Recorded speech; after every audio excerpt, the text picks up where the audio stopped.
बिस्मिल्लाहिर्रहमानिर्रहीम। Dear student, क्या हाल है? मैं उम्मीद करता हूँ आप लोग खैरियत से होंगे। आज के इस लेक्चर में मैंने एडीए पार्ट 2 का जो इंग्लिश पेपर 2021 पास्ट पेपर, उसमें जो करेक्शन ऑफ सेंटेंसेस का जो क्वेश्चन है, क्वेश्चन नंबर 5, उसके कुछ जुमले वाइट बोर्ड पे आप लोगों को नज़र आ रहे होंगे। उनको डिस्कस करना है, उनकी करेक्शन करनी है, क्योंकि ये आप लोगों का एक इम्पोर्टेंट क्वेश्चन है जो 10 नंबर कैरी करता है। 10 सेंटेंसेस होते हैं और आप लोगों ने उनमें से कोई से 5 करने होते हैं।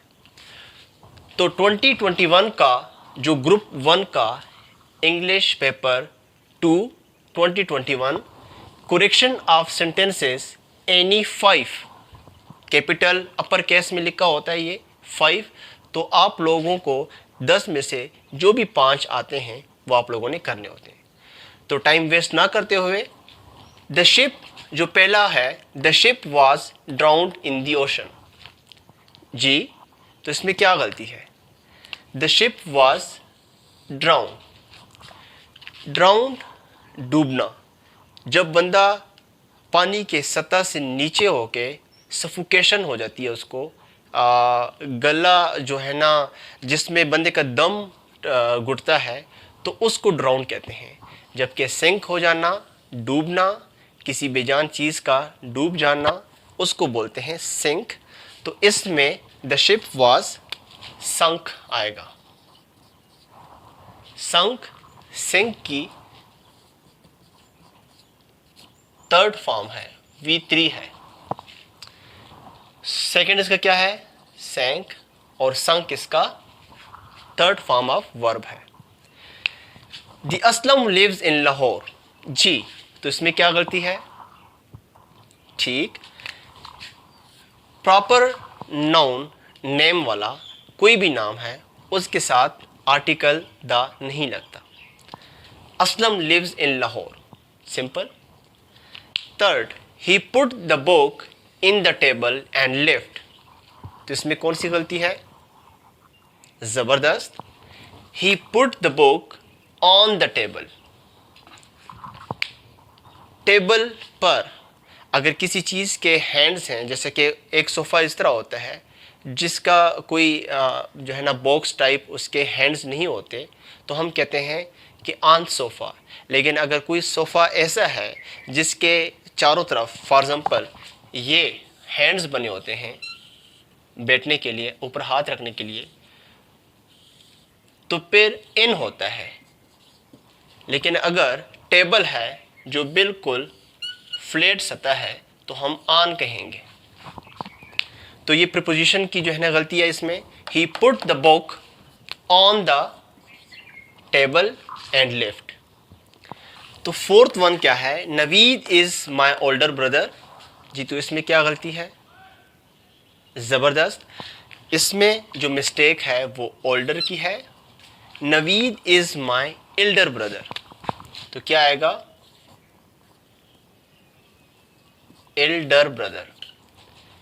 आप लोग सोच रहे होंगे कि एल्डर एंड ओल्डर सेम ही तो हैं। बिल्कुल, लेकिन बहुत ही टेक्निकल पॉइंट है यहाँ पे समझने वाली है कि एल्डर या एल्डेस्ट और ओल्डर या ओल्डेस्ट, एल्डर एंड एल्डेस्ट हमेशा पर्सन्स के लिए इस्तेमाल होता है, लेकिन फॉर सेम फैमिली, भाई है, ब्रदर, सिस्टर्स, पेरेंट्स, मदर, जो सेम फैमिली होता है उसके लिए इस्तेमाल होता है। और इसके बाद दिन कभी भी इस्तेमाल नहीं होता। जैसे कि एग्जांपल देता हूँ, Rizwan is the eldest of the two brothers.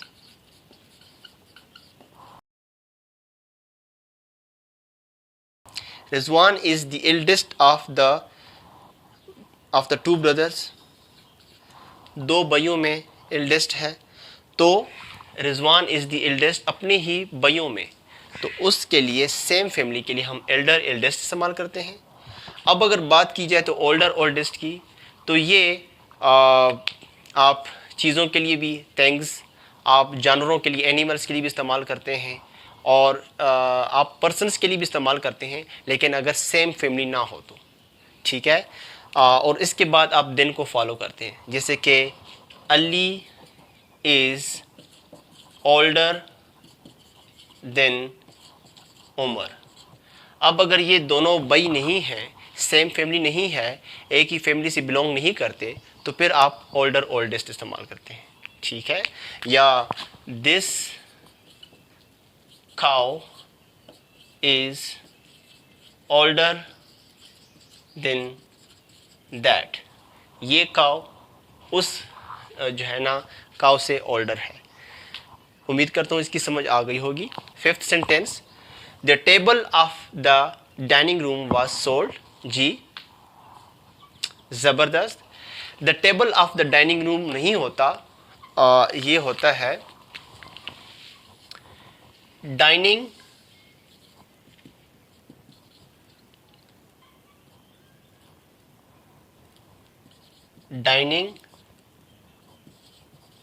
Table. The dining table was sold. Just T को बड़ा लिखें, the dining table was sold. Sixth, my brother's friend's mother has died. जी इसमें कौन सी मिस्टेक है? ज़बरदस्त। तो इसको हम मदर जो पोजीशन है, पोजीशन को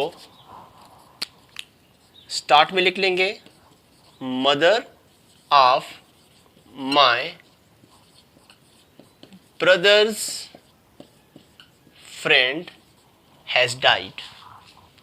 पोजीशन शुरू में, ब्रदर्स फ्रेंड को इस तरह, तो इससे क्या मालूम होता है? माँ मेरे दोस्त की फ्रेंड की, सॉरी मेरे भाई की फ्रेंड की वालदा हैज़ डाइड, मर चुकी है। तो seventh, I was educated at Oxford University. Oxford University, जी तो क्या मिस्टेक है? ज़बरदस्त। अपस्ट्रोफी एस लगाना गलत है। Oxford University, I was educated at Oxford University. उसके बाद 8, he knew that the earth moved around the sun. बहुत ही एक कॉमन मिस्टेक है। ज़बरदस्त। He knew that the earth, क्योंकि यूनिवर्सल ट्रूथ है, तो यूनिवर्सल ट्रूथ एक रूटीन वर्क करता है, अर्थ जो है ना वो मूव करता है अराउंड द सन, तो इसमें मूव्स आएगा। He knew that the earth moves around the sun. Sun rises in east. ज़बरदस्त। आर्टिकल की गलती है, द सन एस छोटा हो जाएगा, द सन राइजेस। और जब डायरेक्शन डायरेक्टली फॉलो होता है, करता है प्रीपोजिशन को, तो भी आप आर्टिकल द लगाएंगे। तो the sun rises in the east. 10th, it has been raining for morning. एक बहुत ही आसान जुमला, फॉर नहीं होगा, सिंस आएगा। इसकी मैं एक एग्जांपल देता हूं।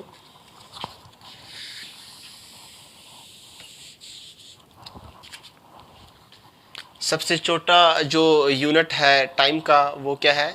सेकेंड। सेकेंड से फिर मिनट, मिनट से क्या बनता है? आवर। आवर से क्या बनता है? वीक। डे, फिर वीक, उसके बाद मंथ, मंथ से फिर ईयर, फिर सेंचुरी, डिकेड वगैरह भी होते हैं। तो ये क्या है? इनके साथ हमेशा फॉर आएगा, जबकि जो पॉइंट ऑफ टाइम होता है, क्योंकि ये पीरियड ऑफ टाइम है, तो जो पॉइंट ऑफ टाइम होता है जैसे कि मॉर्निंग 2 o'clock या इवनिंग नून, आफ्टरनून, तो इनके साथ यस्टरडे, फ्राइडे, तो इनके साथ क्या लगेगा, सिंस। तो यहाँ पे क्या आएगा, it has been raining since morning. जी, तो मैं उम्मीद करता हूँ आपने इस पूरे लेक्चर को अच्छे तरीके से सुना होगा और समझा भी होगा। दुआओं में याद रखिएगा। अल्लाह हाफिज़।